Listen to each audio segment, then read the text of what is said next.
Focus number 3 is in crayon versus marshmallows. I had worked with a client for many years, still a client.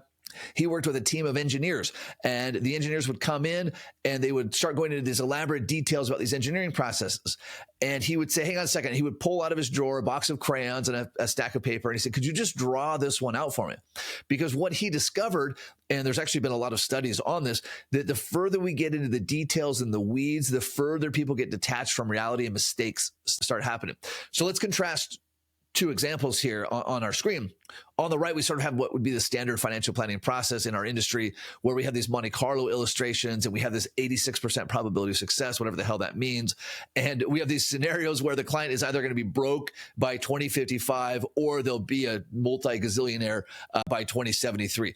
Not super useful information. And it's like saying marshmallows to clients. What do I mean by that? When I say things like percentage or Monte Carlo or standard deviation or maybe even Roth conversion, that's jargon that we all understand. It is not jargon that the client understands. And so what I like to imagine is that instead of saying, hey, 86% probability of success, I say, hey, you have 86 marshmallows of success, because it means the same to the client. Like it's not disrespect to the client. We're just using terminology that doesn't make sense to them or really anyone. Let's contrast this. Let's contrast this 86% probability of success with this script over here. Mr. and Mrs. Client, running out of money is not an option.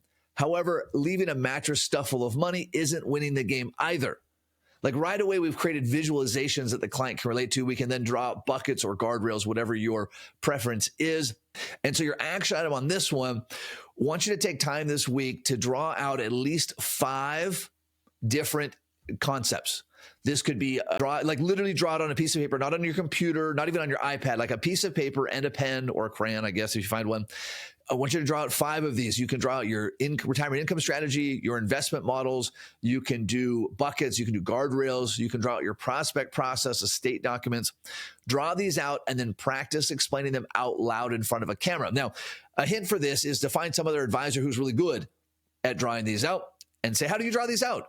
And watch them and then duplicate that. But if you can't draw a concept out with a white piece of paper and a pen, you don't actually understand that concept. So practice at least 5 of these this week, and record yourself explaining them in front of your camera. Again, your iPhone is fine. Don't get fancy with this.